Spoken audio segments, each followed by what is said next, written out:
Maestros, ¿cómo están ustedes? Muy buenas noches. Aquí saludándoles desde la Ciudad de México, este sábado 19 de mayo de 2018. Pues ya había yo dado por terminadas las sesiones ayer, pero aquí conectándome con ustedes a ver quiénes están por acá. Y revisábamos ayer, les recomendaba yo que vieran las presentaciones en Slider que hay de los temas de la reforma integral de educación básica. Ahí están en las presentaciones oficiales, aparecen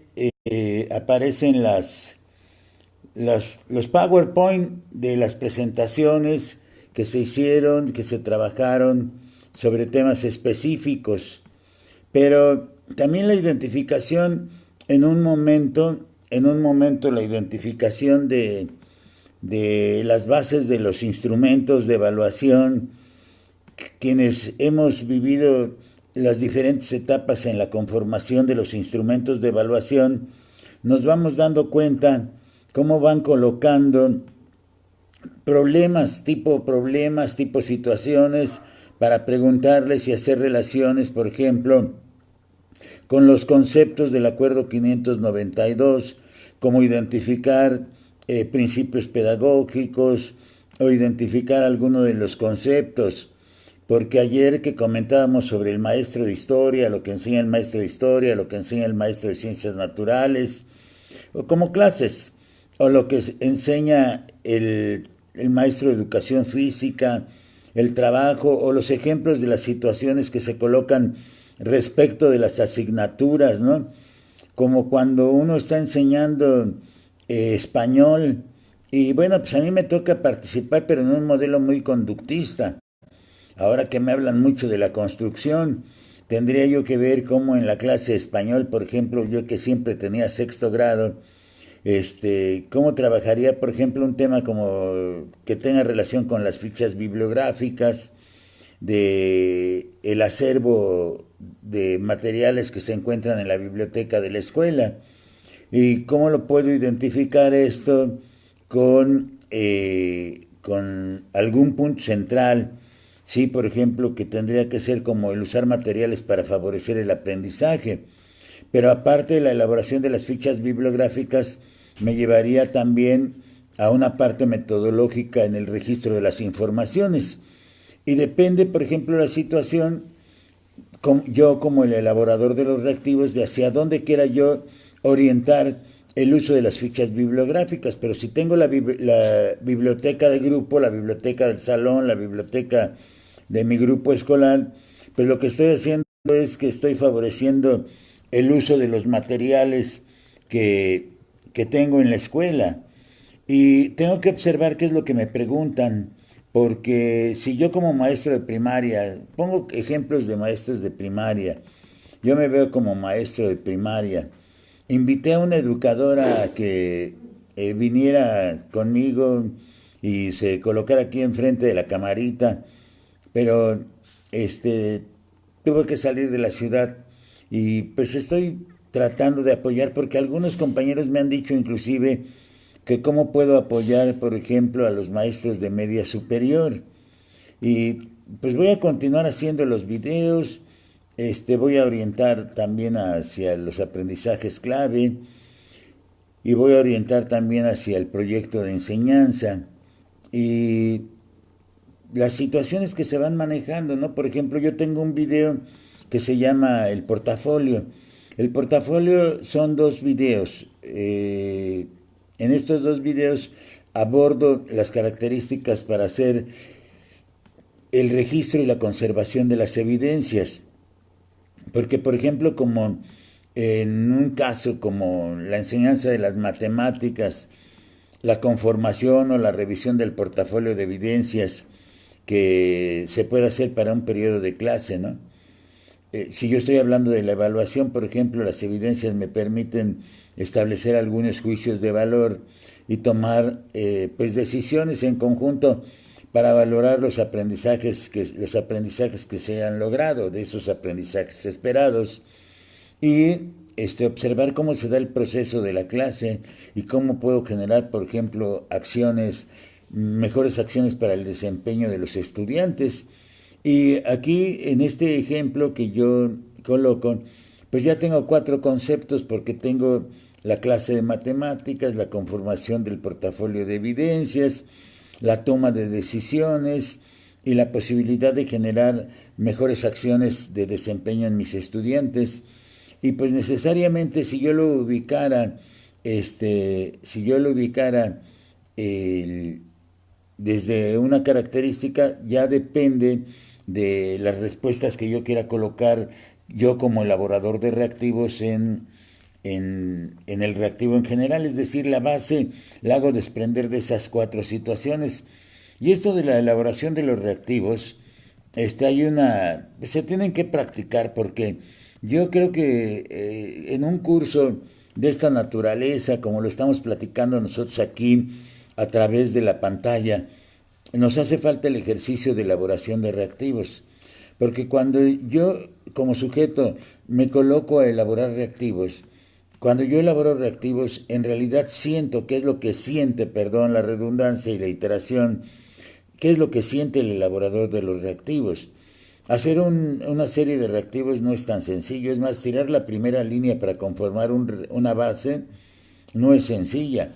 Yo creo que hay como estilos también de proceder para la elaboración de los reactivos, porque en la elaboración del instrumento, yo puedo hablar, por ejemplo, si hablara yo de una rúbrica, una lista de cotejo, una escala estimativa, una línea de avance, depende la, el instrumento que yo quiera generar, por ejemplo, y que lo quiera yo trasladar a un reactivo con una base, para ver qué pretendo hacer con esos instrumentos que quiero abordar en mi reactivo y que los puedo llevar hacia las actitudes, las habilidades, las destrezas o el contenido de los indicadores de logro que pueda yo observar, colocar.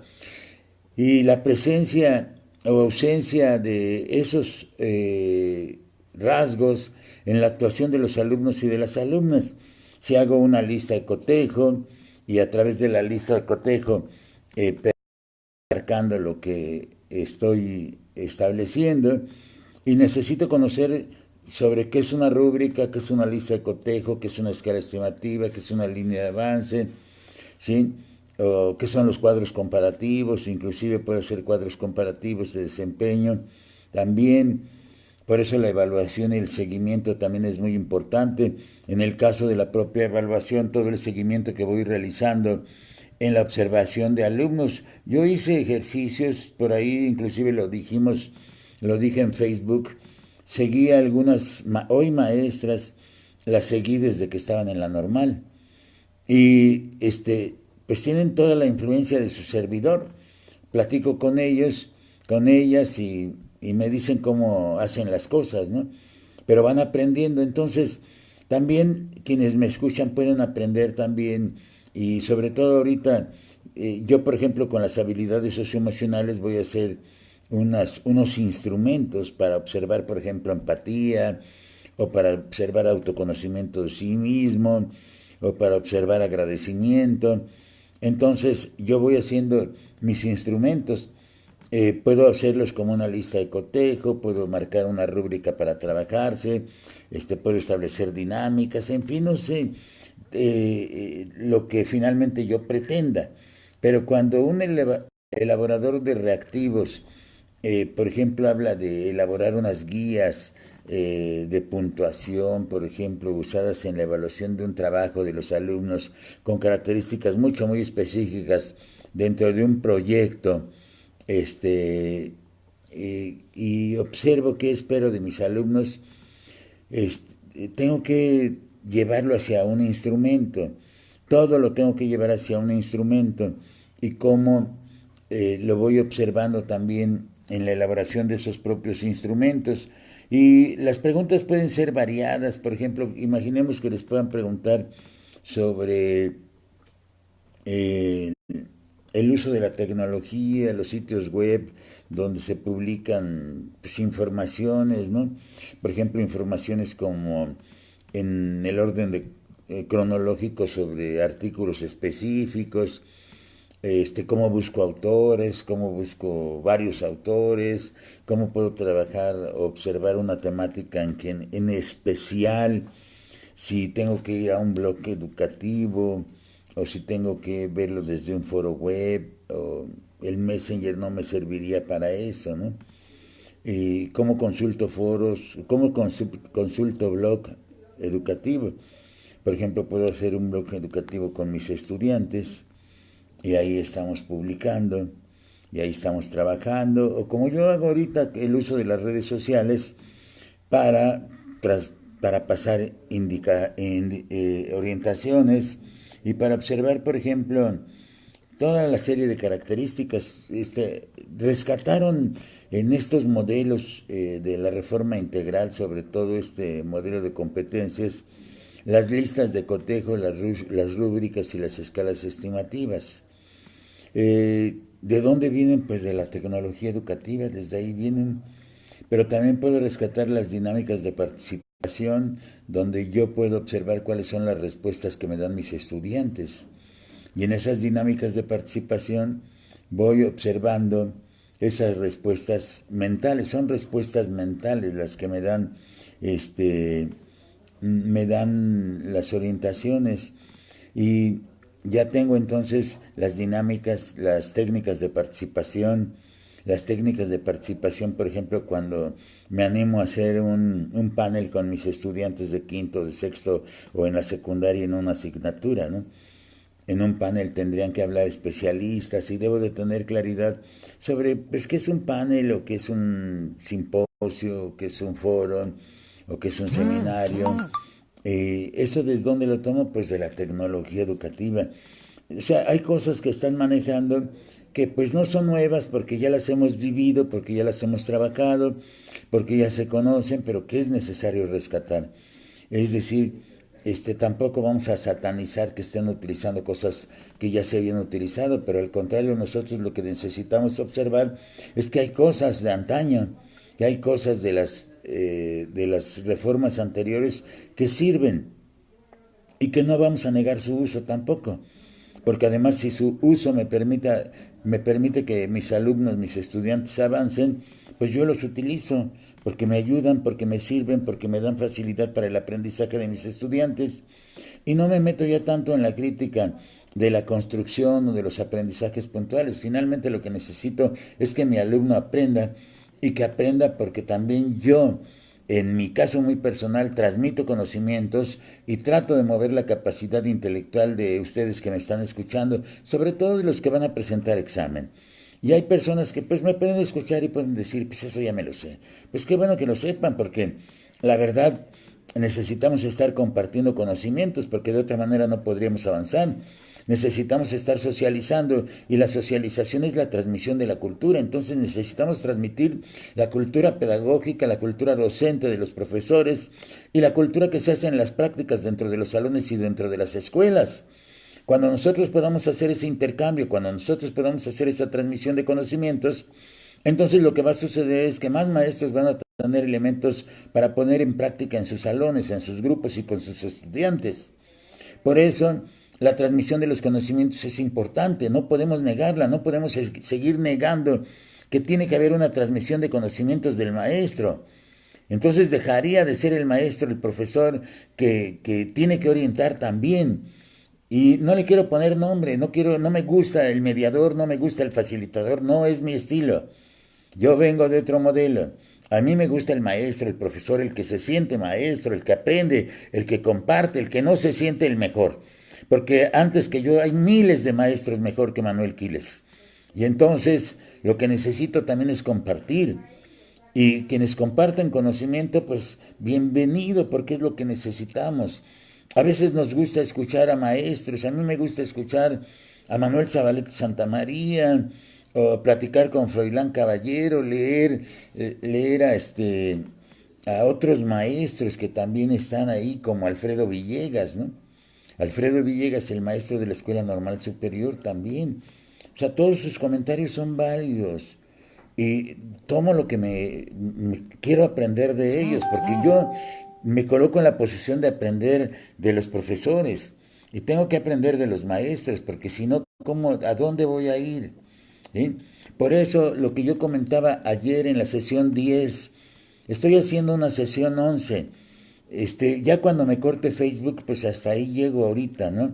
Porque se me han estado cortando los últimos videos, ya como por el minuto 45. Pero el día de ayer hablaba yo, por ejemplo, de cómo se va dando la construcción desde las ideas del maestro y su práctica docente, el análisis de la práctica docente que yo tengo que hacer. En ese curso de análisis de la práctica docente que se otorgaba dentro de la Universidad Pedagógica Nacional en la licenciatura, en la ley 94, la licenciatura de educación, nos hablaban mucho del diario de clase. O sea, el diario de campo, el diario de clase, la bitácora, el libro del maestro, el libro de registro, el anecdotario, ¿cómo le quieren llamar? Pero ese diario de clase, yo lo utilizaba como un instrumento, porque además me permitía evaluar aspectos que yo podía colocar, por ejemplo, sobre el desempeño de mis estudiantes. Y yo hago el diario de clase. Hoy trabajé una clase de 5 horas, una clase, me lancé una sesión de 5 horas como lo hago. Yo estoy acostumbrado a dar sesiones de 3 horas, cuando menos seguiditas, sin descansar. Pero de momento me encuentro un profesor que le digo, necesito que me ayudes trabajando 3 horas, y me dice, no, pues es mucho tiempo. Entonces, ¿por qué? Porque 3 horas lleva un discurso, lleva mucho conocimiento, y no es matar el tiempo, no se trata de castigar el tiempo poniendo a leer a los estudiantes. Por eso yo hago mis registros, y por eso la educadora, cuando hace su diario de la educadora, su cuaderno de la educadora, lo que está haciendo es colocar elementos que le permitan teorizar también su práctica docente para mejorar el desempeño de sus alumnos. Pero también me permite observar cómo voy yo como maestro. Por eso esos aspectos de la coevaluación en un discurso de 5 horas, porque puedo hacer un taller con maestros, y cómo estos talleres con maestros me pueden dar también toda una serie de ideas, porque voy haciendo preguntas tan sencillas como ¿cómo siente, maestro, que vamos? ¿Cómo siente que va la sesión? ¿Cómo siente que estoy trabajando para ustedes? Y hoy recibí puros muy interesantes, está muy interesante los comentarios, y ya trabajé con el libro de aprendizajes clave y habilidades socioemocionales. Y trabajé con un libro, con cada maestro, y es tan fácil hacer ese trabajo, porque además ahí están las informaciones. Pero regreso a mi departamento, y lo primero que hice fue narrar cómo, para mí, escribir para mí cómo había estado la sesión. ¿Por qué? Porque no la quiero olvidar, porque no me gusta tener mis registros de lo que yo voy haciendo, cómo lo voy haciendo. Anoche veía yo mis registros cuando aquí en la Ciudad de México analicé junto a 8 maestros en una gala pedagógica el nuevo modelo educativo para la educación obligatoria. Cuando analizamos ese modelo y vi participar a 8 maestros, entre ellos a Manuel Zabaleta Santamaría, a Alma Livia Tapia Moreno, a Marta Patricia Alcántara Paz, vi a Cindy Romero, vi a varios maestros más, incluido Froilán Caballero también.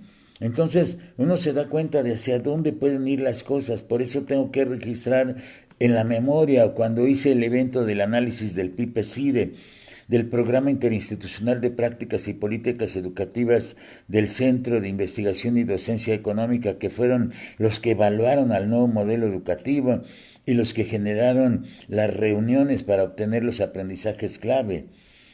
Eso se hace entre 2016 y 2017, y hasta el 29 de junio de 2017 dan a conocer los aprendizajes clave. De ahí entonces ahorita la estrategia que está desarrollando la Secretaría de Educación Pública es dar cursos en línea. Pero yo siento, pues ahí se pierde la humanización, no hay el calor humano. Necesitamos ver a alguien que nos hable, aunque nos hable en línea, aunque nos hable a través de la red. Pero también es muy difícil que alguien haga este ejercicio. No porque yo lo haga, yo estoy acostumbrado a hacerlo, pero para hacerlo también necesito preparar. A ver, voy a hablar de estos puntos. Tengo que señalar los puntos de los que voy a hablar, y el diario de clase resulta un instrumento que permite evaluar varios aspectos, entre ellos el desempeño de los estudiantes. Y cuando yo veo el desempeño de mis estudiantes, entonces ya me voy percatando de por dónde llevo el trabajo. Así, yo me hago de instrumentos que me sirven para el trabajo en el grupo escolar. Por ejemplo, como eso que ahora llaman los organizadores gráficos, eso ya desde los 90 se empezaron a usar mucho los organizadores gráficos y por ejemplo desde los 90 los mapas mentales también. Y cómo los mapas mentales son importantes porque lo que me permite es ir observando muchas, también me permite observar muchas cosas, porque puedo elaborar un mapa mental para hacer el diseño de un curso de 11 sesiones, de 15 sesiones, de 20 sesiones a través de esto.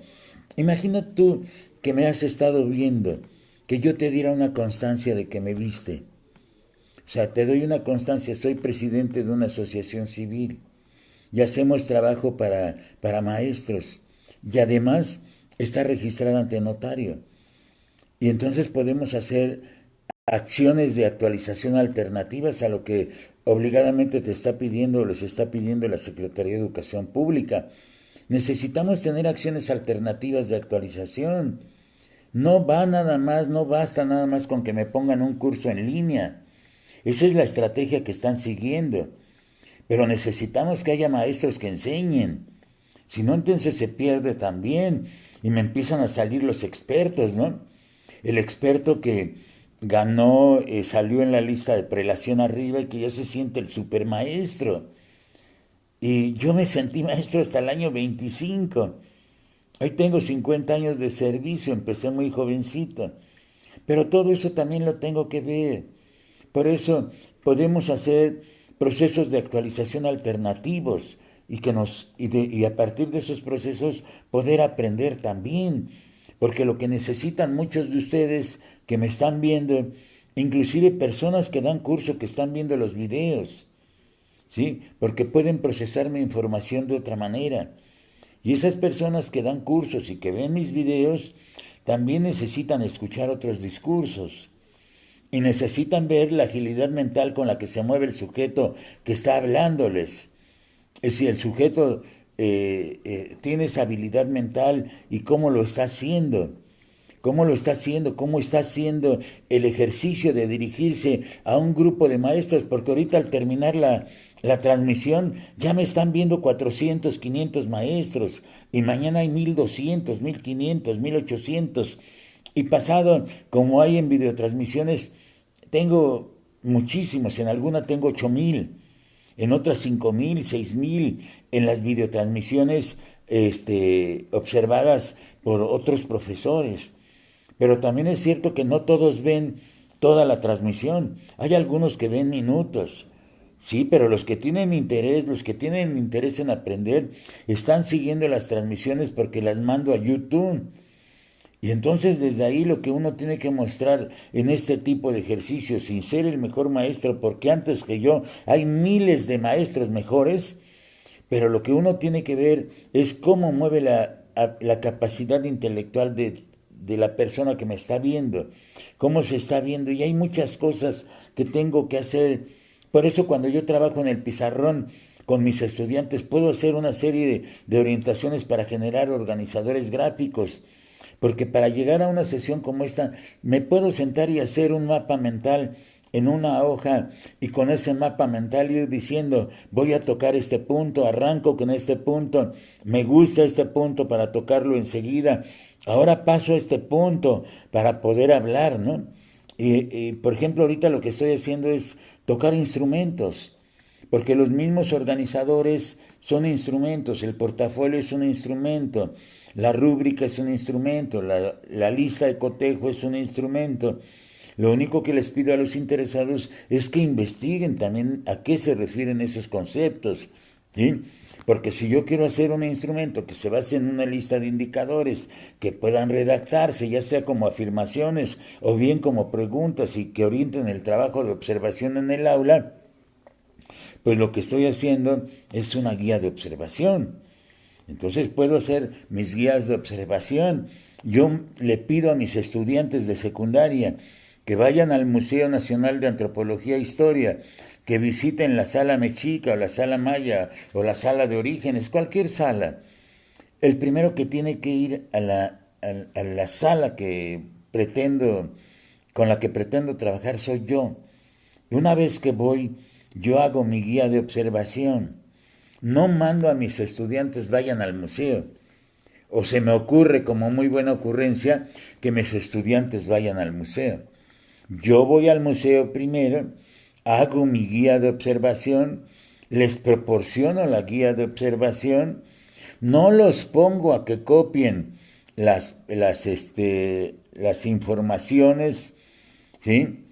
No los copio a que copien, no los pongo a que copien del cedulario, de las cédulas que dan la información, no. Les puedo mandar toda una serie de actividades en una sala para que se diviertan y vayan de un punto de la sala a otro punto de la sala y hagan una redacción, hagan un dibujo, ¿sí? Establezcan comparaciones entre un cedulario y otro cedulario, ¿sí? Hagan una línea del tiempo, ¿sí?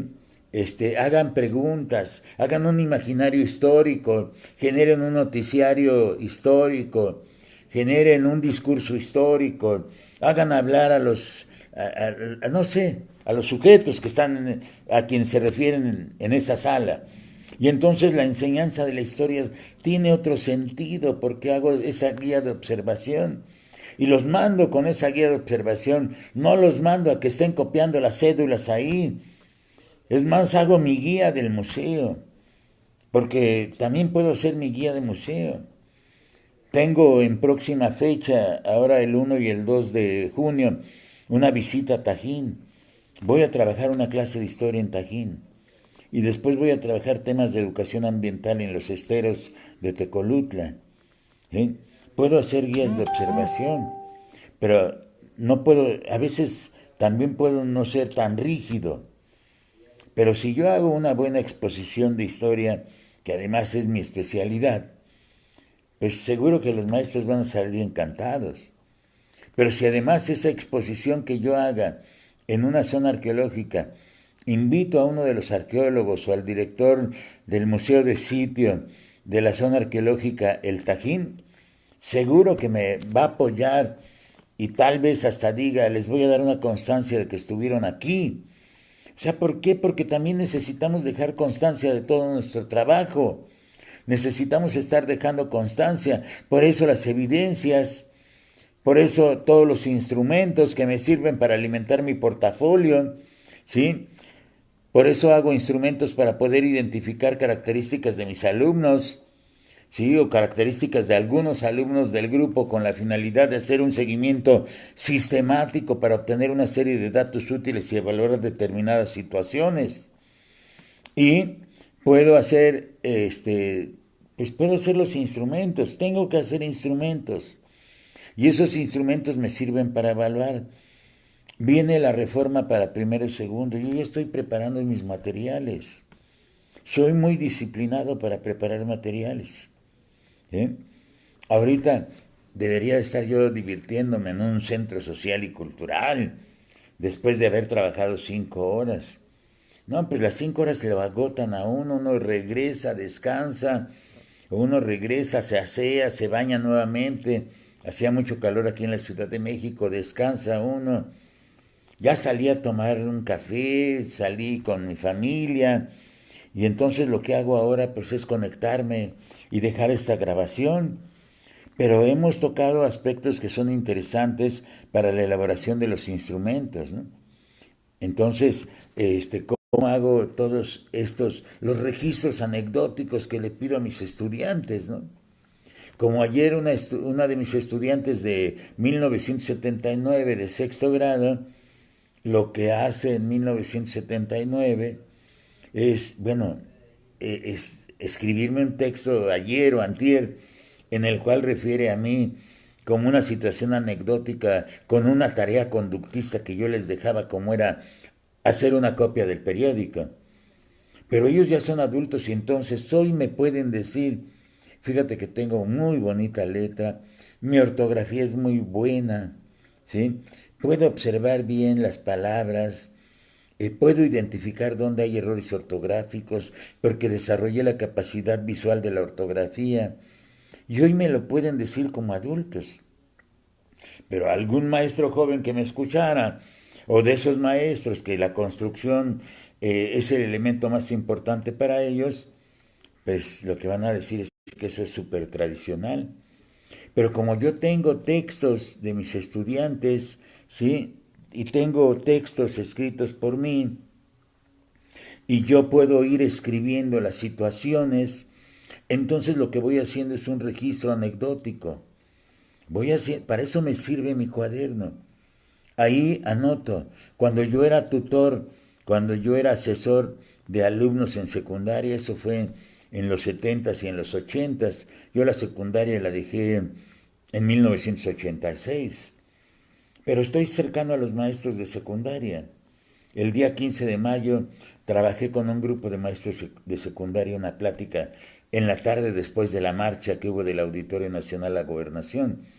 Y el día 16 de mayo trabajé nuevamente con maestros. Entonces, escribo también de qué se trata, cómo estamos procediendo, cómo hacemos las cosas. Y mis alumnos, como tengo los textos, pues ellos hacen el registro anecdótico, pero ya pasados 30, 40 años. Y sin embargo, estos alumnos que hoy tienen 52, 53 años, tienen guardado perfectamente en su memoria muchas anécdotas que se dieron en la participación, en las explicaciones, en los procedimientos, en las formas de trabajo. Yo les dejaba a algunos de mis grupos ver un programa que pasaba en Canal 11, los lunes a las 8 de la noche, Teatro en Atril. ¿Por qué? Pues porque quería que vieran cómo actúan la lectura.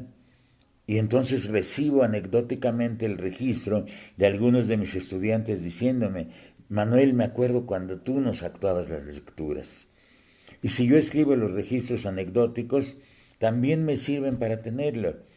De tal forma que lo que voy observando es que tengo muchos instrumentos a la mano en los cuales yo como el asesor, o yo como el tutor, o yo como el maestro de grupo, puedo hacer todos estos registros y tenerlos para mí, porque por ejemplo, como la aplicación de los instrumentos de la evaluación, las informaciones de conductas generales, las actitudes, los intereses, los procesos de convivencia de un grupo, cómo los puedo ir registrando. Y por eso en todos los instrumentos, sea la rúbrica, sea el registro anecdótico, sea la lista de cotejo, la escala estimativa, el portafolio, ¿sí? O las técnicas de trabajo, ahí voy registrando. Y todos los registros me sirven. Cuando tengo todos mis registros, puedo dar un informe mejor a los padres de familia, ¿sí? Porque hoy los padres de familia me quieren pedir 10 para sus hijos.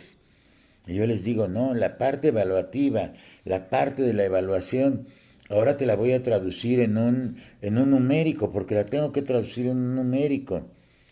Hoy estoy viendo en el acuerdo de septiembre de 2017 sobre la evaluación, el que echa abajo al acuerdo 696, porque hoy los acuerdos traen la fecha en las que se publican en el diario oficial de la Federación. Estoy viendo el informe, de acreditación, ¿sí? Es decir, tengo que hacer un informe de medición. Y ese informe de medición a mí me parece bien también, porque si yo llevo todos mis registros, yo puedo determinar el numérico que le corresponde a mi estudiante. Y así se va a hacer ahora en los aprendizajes clave con los alumnos de primero y segundo, y los maestros de primero y segundo deben de estar muy bien preparados para conocer todos los órdenes y las organizaciones u orientaciones metodológicas o que tengan que ver con los organizadores curriculares para primero y para segundo grado.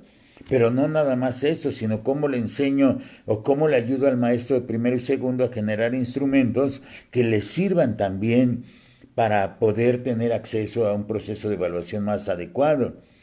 Y cuando hago ese proceso de evaluación, ahora que lo van a hacer de agosto a noviembre, de diciembre a marzo y de abril a julio, entonces estoy observando que son cuatrimestres y que en cada cuatrimestre, a cada cuatrimestre le va a corresponder un módulo de un bloque de aprendizajes esperados, pero que estos aprendizajes esperados no tienen una temporalidad por mes o por cuatrimestre, sino que se pueden observar a lo largo de todo el año escolar.